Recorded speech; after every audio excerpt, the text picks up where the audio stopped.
think this is my 5th attempt at an intro for this video. But here we go, 5th attempt to charm. My wife has again lent me the OM-3.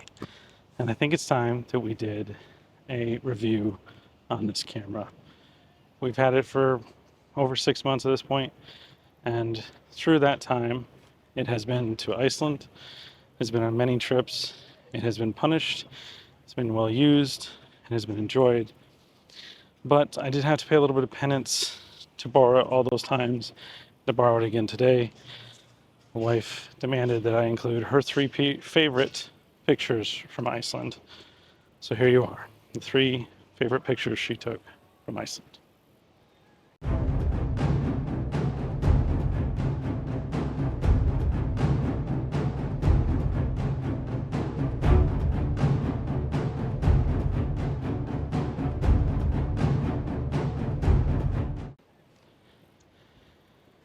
Yeah, great shots. And then I'm going to include my 3 favorite pictures I took on this camera in Iceland, because the 40-150 lived on it. It acted as my second body, her primary body. And during that time, I got these shots at the black sand beaches. So I hope you enjoy them.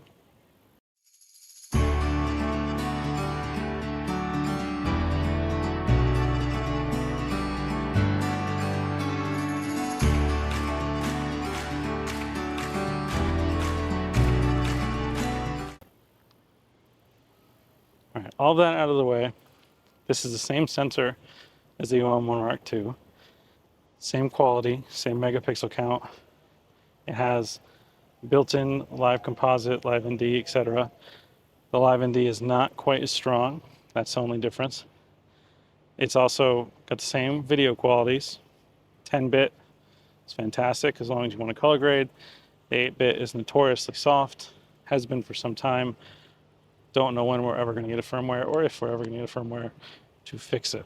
So I'm not going to cover too much as far as photo quality or video quality in this video. If you want to see more about that, watch my OM-1 Mark II review with the same sensor. The only downside compared to the sensor in the OM-1 Mark II is, as mentioned, live ND not as strong, and a little bit less stop of IBIS in this, but I don't even notice the difference. What I am going to cover in this video is the specifics of this camera that make it different than the OM-1, and what its use case is for, and why I do or don't like it. So if you're interested in that, stick around. Let's see if I can get any free time for any free shots here. I don't know. It's pretty busy. Wish me luck.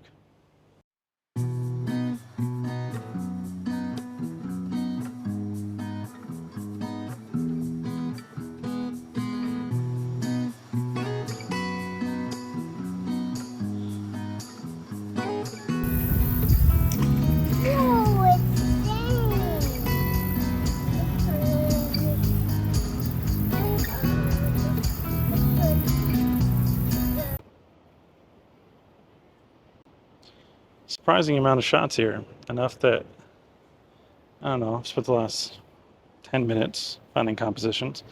So I thought I'd take another break and pause to talk to you all. Let's talk about the biggest difference between this and other cameras, I think, and that is its appearance. It's a gorgeous camera, and it's not heavy.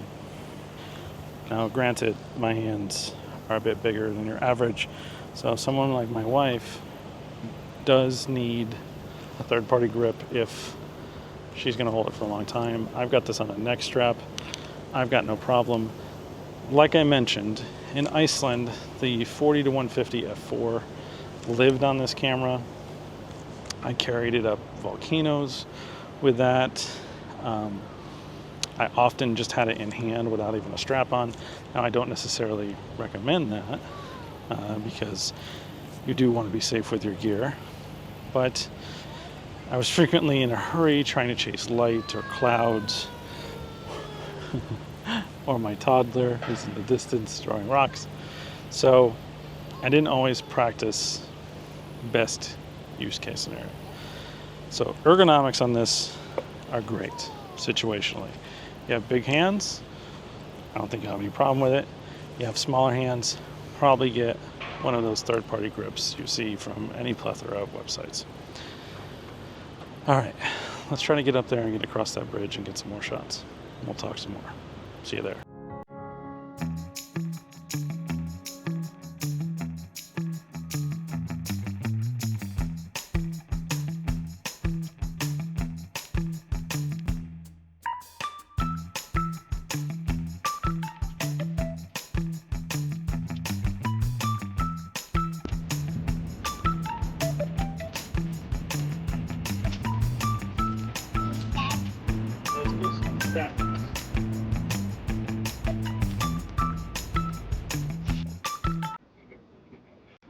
Here's the reason we came here. I wanted to get some shots of this statue and this monument, and I wanted my son to see it.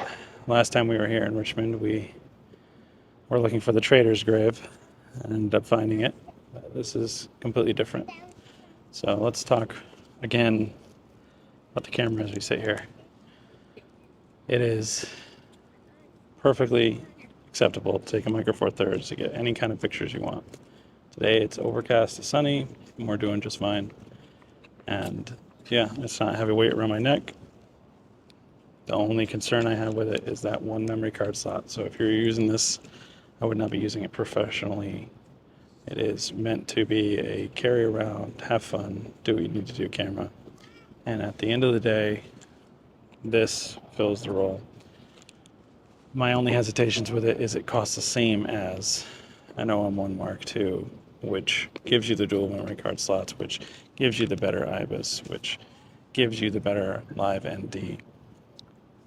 You're paying for the appearance of this.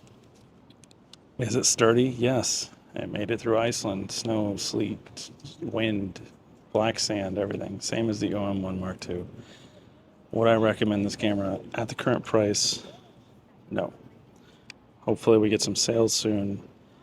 But with tariffs and everything else, the price is starting to look much more competitive, especially against Fuji. So take that with a grain of salt. All right. See you guys in the next one, and thanks for coming along.